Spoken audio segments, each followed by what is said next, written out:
Hello दोस्तों, नमस्कार। किरोसा nursing academy के ऑनलाइन प्लेटफॉर्म पर आप लोगों का स्वागत है।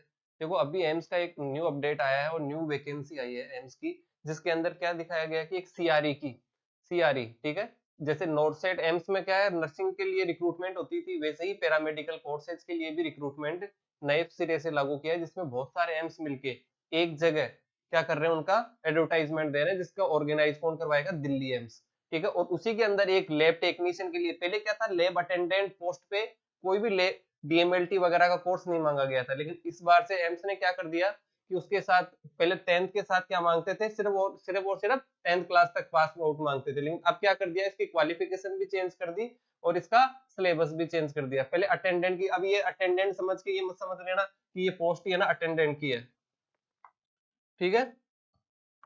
अगर आपको ऐसे लग रहा हो कि हाँ मेरे को अटेंडेंट बना दिया जाएगा, तो ये अटेंडेंट नहीं है। ये लैब के अंदर जैसे माइक्रोबायोलॉजी लैब होती है, पैथोलॉजी लैब होती है, अपनी हेमेटोलॉजी लैब होती है, उसमें अटेंडेंट का काम करने के लिए क्या एडवर्टाइजमेंट है, ठीक है। इसमें किन पोस्टें हैं? 203 103 पोस्टें हैं टोटल इसके अंदर। 103 के अंदर है ना, अलग अलग एम्स, 6 एम्स मिलके इसको क्या कर रहे हैं, ऑर्गेनाइज कर रहे हैं, क्योंकि 6 एम्स ने मिलके, टोटल के 6 एम्स थे ऐसे,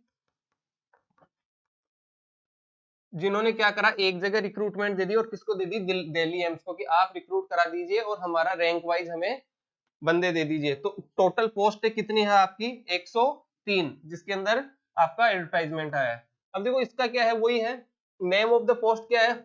लैब अटेंडेंट या lab attendant grade second. Application का मोड क्या है? वही है ऑनलाइन, इसकी लास्ट डेट जा चुकी है, 1 दिसंबर इसकी लास्ट डेट थी। और साइट कौन सी है? दिल्ली एम्स की ऑफिशियल साइट पे आप जाओगे तो वहां पे आपको इसका लिंक मिल जाएगा और इसको अप्लाई करने की जगह मिल जाएगी। इसके बाद में देखो क्या है, डेट ऑफ एग्जाम, क्योंकि दिल्ली एम्स ऐसी संस्था है जो क्या करती है, आपका रिक्रूटमेंट जब भी करवाएगी तब क्या करवाएगी, उसका कब से फॉर्म स्टार्ट होंगे, कब एंड होगा और कब एग्जाम कराया जाएगा। तो इसके एग्जाम क्या होंगे? 18 से लेके 20 दिसंबर को होंगे। 18 से लेके 20 दिसंबर को। अब हो सकता है आपका एग्जाम 18 को ही हो सकता है 19 को, हो सकता है 20 को, कभी भी हो सकता है, लेकिन 17, 18, 19 और 20 3 दिन इसके एग्जाम चलेंगे, क्योंकि जो सीआरई है उसके अंदर 40 से 50 टाइप्स की वैकेंसी है, जिनमें से आपकी हॉस्पिटल, ये लैब अटेंडेंट की कौन सी है? एक। लास्ट डेट ऑफ एप्लीकेशन कितनी थी? 1/12, ये 12 है यहाँ पे, 11 मत करना, ठीक है। तो क्या है, 1 तारीख लास्ट डेट थी, 1 दिसंबर इसको अप्लाई करने की, और एग्जाम डेट है, सबसे इंपॉर्टेंट है एग्जाम डेट। आज से कम से कम 15 से 20 दिन बचे हुए हैं, तो आपका हो सकता है 20 को अगर एग्जाम हो तो पूरे पूरे 18 दिन आपके पास में बचे हुए हैं। अब आता है इसकी, देखो वैकेंसी, मैंने बताया आपको कि कौन कौन से एम्स है, जैसे भोपाल एम्स है, ठीक है, देवगढ़ एम्स है, गुवाहाटी एम्स है, और राजस्थान में क्या है, जोधपुर एम्स, क्योंकि जोधपुर एम्स में सबकी नजर होती है कि हाँ जोधपुर एम्स। दूसरा है पटना एम्स और तीसरा है रायबरेली एम्स। टोटल 6 एम्स मिलके, और कितनी वैकेंसी निकाले हैं? 103 वैकेंसी है। कितनी? 103 वैकेंसी का इन्होंने दे रखा है। 41 सबसे हाईएस्ट यही है, जोधपुर एम्स में भी 41 सीटें हैं, ठीक है। और इनको क्या कैटेगरी वाइज डिवाइड कर रखा है कि आप किस कैटेगरी में, एससी एसटी ओबीसी, यहाँ तक कि एक्स सर्विसमैन तक की इसमें दे रखी है। अब आती है बात इसकी एसेंशियल क्वालिफिकेशन, कि आपको क्वालिफिकेशन क्या, आपके पास में क्या क्या क्राइटेरिया है, किस क्राइटेरिया के आधार पे आप इसको अप्लाई कर सकते हो। देखो 12th पास होना चाहिए विद साइंस, साइंस से 12th पास होना चाहिए।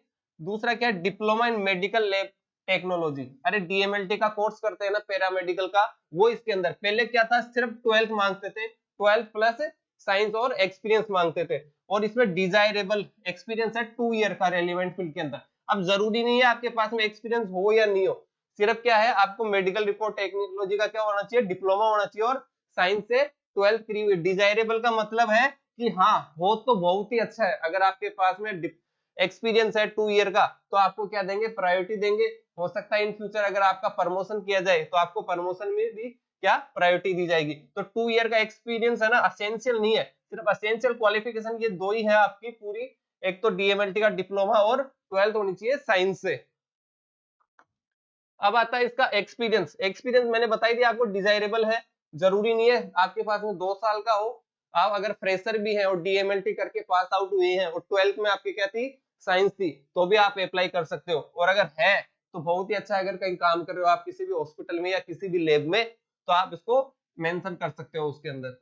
अगला आता है इसका एग्जाम, अरे एग्जाम ही तो सबसे इंपॉर्टेंट है, क्योंकि जब तक एग्जाम फाइट नहीं करोगे जब तक तो नौकरी मिलने वाली है नहीं, ठीक है, तो इसके अंदर क्या होगा, 45 मिनट के 2 स्लॉट आएंगे आपके पास में, 45 मिनट का एक स्लॉट आएगा और 45 मिनट का 2 स्लॉट आएगा। देखो सीआरई क्या है, दिल्ली एम्स ऐसे छोटी मोटी संस्था तो है नहीं कि वो एक इजी वे में एग्जाम करा देगा। दूसरी इसमें क्या है कि माइनस मार्किंग है नहीं, 45 मिनट का एक स्लॉट आएगा और 45 मिनट के, जिसमें एमसीक्यू कितने होंगे, एमसीक्यू होंगे 40, एक स्लॉट में कितने होंगे 40 एमसीक्यू। देखो फर्स्ट जो स्लॉट आएगा आपका वो आएगा जनरल, और सेकंड आएगा कौन सा, डोमिनियन, जिसमें स्पेसिफिक जो आपकी क्वालिफिकेशन है, अगर आपने डीएमएलटी के अंदर जो भी कोर्स, जो भी आपके सब्जेक्ट थे उससे रिलेटेड 40 क्वेश्चन आएंगे, और 40 क्वेश्चन आपके क्या आएंगे, जनरल। देखो जनरल में क्या आएगा, जनरल की ड्यूरेशन होगी 45 मिनट, 45 मिनट का आपको समय दिया जाएगा, जिसके अंदर फर्स्ट 10 क्वेश्चन होंगे जनरल इंटेलिजेंस एंड रीजनिंग, यानी कि रीजनिंग के आपके 10 क्वेश्चन होंगे,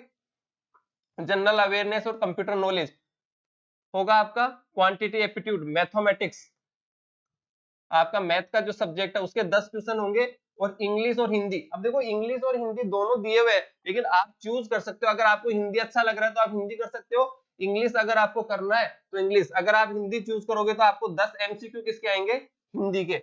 अगर आप इंग्लिश चूज करोगे तो 10 एमसीक्यू किसके आ जाएंगे, इंग्लिश के। ठीक है, तो 10-10, तो ये कितने हो गए 40 मार्क्स के।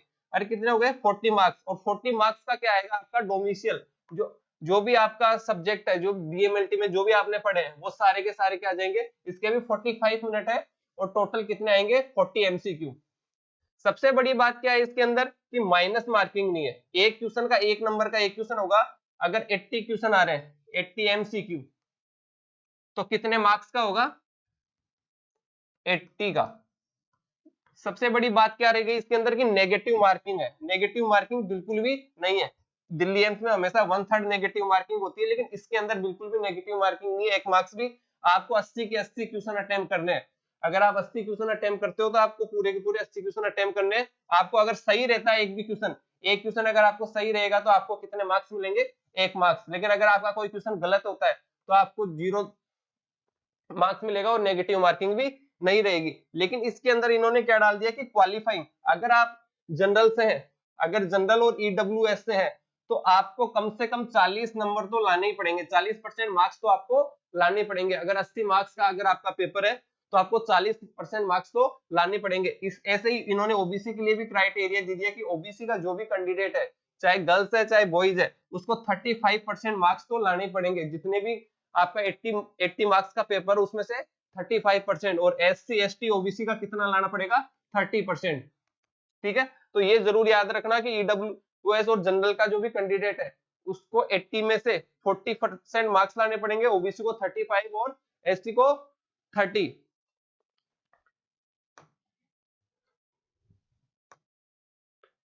अब आता है देखो एज रिलैक्सेशन, एज रिलैक्सेशन वही सब मिलेगा आपको। एज मिनिमम एज कितनी रहेगी जिसके हिसाब से आपको छूट मिल जाएगी। अगर एससी एसटी का बंदा है तो उसको 5 ईयर, अगर 30 है तो 35, अगर ओबीसी का है तो 3 ईयर, और अगर पीडब्ल्यूडी कैंडिडेट है तो 10 ईयर का। और अगर कोई सेंट्रल गवर्नमेंट का इंस्टीट्यूट में कोई बंदा काम करता है, पहले से गवर्नमेंट जॉब में है और वो वापस से अप्लाई करना चाहता है, तो उसको भी कितना 5 ईयर का एज रिलैक्सेशन मिल जाएगा।